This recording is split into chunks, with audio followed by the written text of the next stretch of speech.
a 9-inch lemon pie, which requires 10 tablespoons of lemon juice. I mean, essentially all they're asking you is if if each lemon can give us 2 tablespoons of juice, and the lemons are 2 for $1, then how much will it cost to buy enough lemons to get 10 tablespoons of lemon juice? So notice we really need 2 things here, right? We need to know how many lemons we need, and we need to know the cost. That's really what we're after. There we go. So first, what I'm going to do is get how many lemons we need. So I'm calling that amount X. So X is the number of lemons we need to make 10 tablespoons of lemon juice. And again, you could solve this using the factor label method. I'm going to use proportions.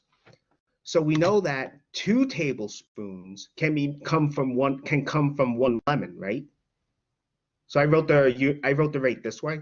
2 tablespoons are going to come from 1 lemon, okay? Then by definition of X, 10 are going to come from X. But again, they should be equal to each other, right? Both of them are dealing with the rate of the number of tablespoons per lemon. So they should be equal to each other. Okay, so what do we do next? Well, we have our proportion.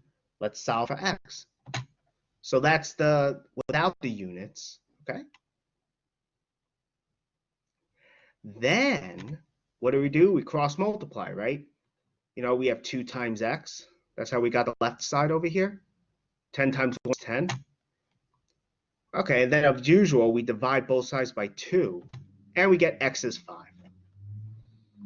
Okay, I think I might have gone a little too fast, but let me say that again. So again, from here, right, the units are gone. This is the proportion we got.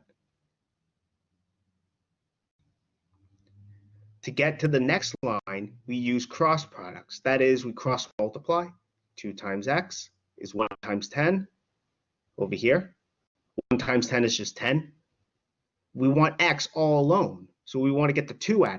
What do? We divide.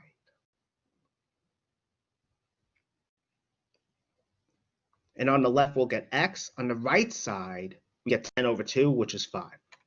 So we have 5 lemons is how many lemons we need.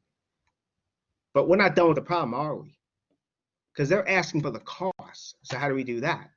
Well, 5 lemons and dollars per lemon. What's that going to cost? Well, we can just multiply, actually. Here, I'm actually using the factor label method. Okay, I thought this would be pretty easy to see that you just multiply. 5 lemons times $2 per lemon. So by multiplying, you get $10. On the next slide, I actually show you how to solve this part with a proportion. And just to be safe, I'm going to go through that. Are there any questions on this, though?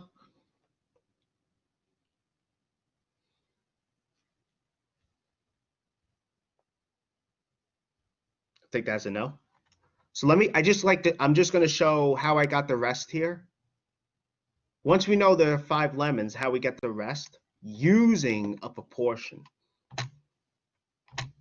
So let's say we don't know what the cost is, okay? So again, let me just go back and say this again. So assume we did not do this and we got down here to 5 lemons. We want to know what the cost is. So this part is optional. Well, the method I'm using is. So we're going to call that cost C.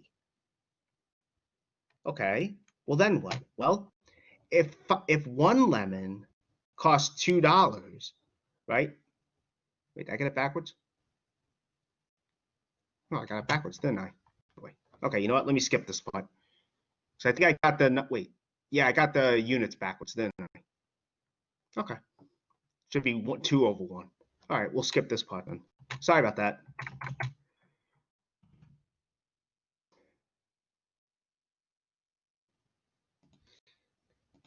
Oh, sorry about that. For some reason, I got, what I do? Did I do something wrong? Someone says it's 250.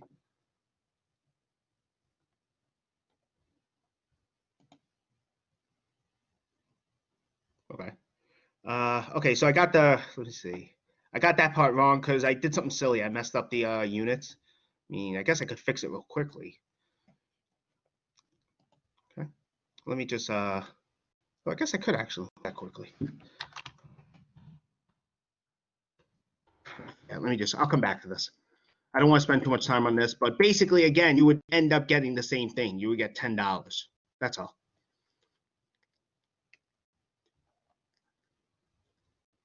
All right. Okay, but I'm going to keep going. Sorry about that. All right. Okay, but here's another word problem we can do. All right. Okay, so it turns, so this is again a word problem from the textbook. Gasoline in Paris cost us $1.32, 1.32, sorry, euros per liter. Okay, I'm not saying this is what it is right now. I'm just saying this is from the textbook, so it's hypothetical. We want to know much what the price of gas would be in dollars per gallon. So what would that price be if we convert it to dollars per gallon? That's what we want to know. Okay? And this is actually given to us. You know, this is not something you have to know. That $1 is 0.9033 euros. I don't know if that's what it is now. That came from the textbook. Okay. So that's the conversion. Okay. So first what we're going to do is convert the cost into dollars. In other words, we're going to use this conversion to go from euros to dollars. So I'm going to call the amount in dollars X.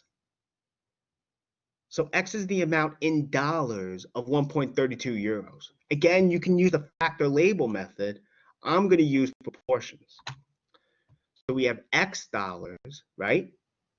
Per 1.32 euros. That came from here. That's the rate here. And from this one, we get the conversion $1 per 0.9033 euros. But again, they're going to equal each other. They both deal with this conversion. Okay? I mean, we don't know what X is, but now we're able to get it, right? What do? Well, I took the units are gone. Now we just cross multiply, right? And that's what I'm doing here. Okay, so now what? Well, now, so we're cross multiplying. That's how I got from here to here, right? You multiply both, you cross multiply. Then we end up with this.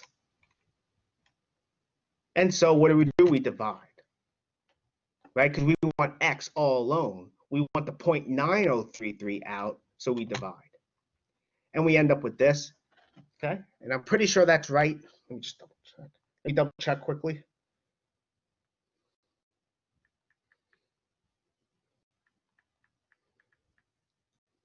Yeah, okay. So that's what X is. So in other words, 1.32 euros is about 1.46, $1.46. That's what we get. But we're not done now, right? We want to go from liters to gallons.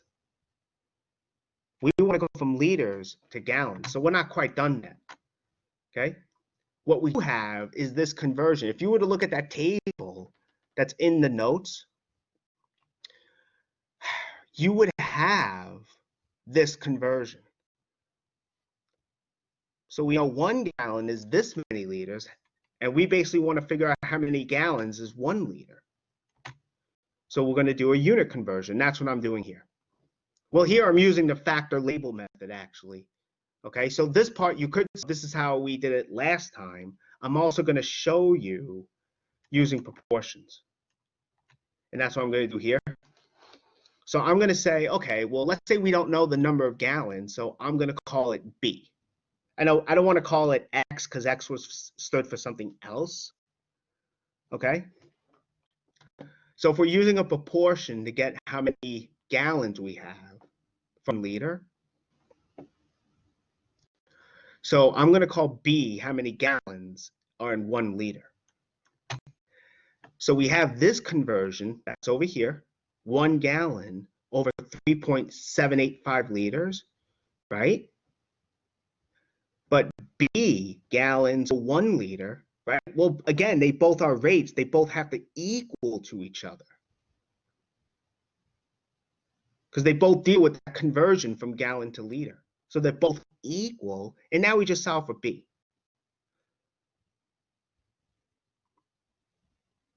Okay. So the units are gone as before, although we can easily get B now. B is just equal, because B over 1 is just B, so we get this, which is the same thing as this.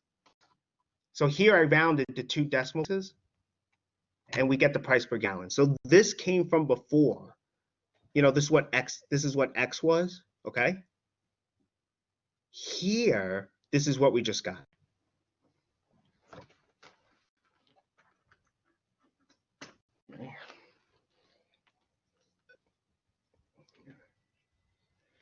Okay, so that's what we get here. Okay, so again, the 0.26, right? That's what we got here, right? It was given that the cost was 1.32 euros per liter. 1.32 euros, we converted it to $1.46, $1.46. And the 1 liter, we were able to convert into gallons. Again, this part here, this is if you like proportions better than the factor label method. But the factor label method is this. I mean, essentially, you could just multiply, and the liter unit would cancel, and you would get this. So either method. Okay. All right. Okay, so let me stop there. I mean, I'm not done teaching yet today, I mean. Okay, does that make sense, what I did? I mean, I know I made a mistake in the calculation, but not in the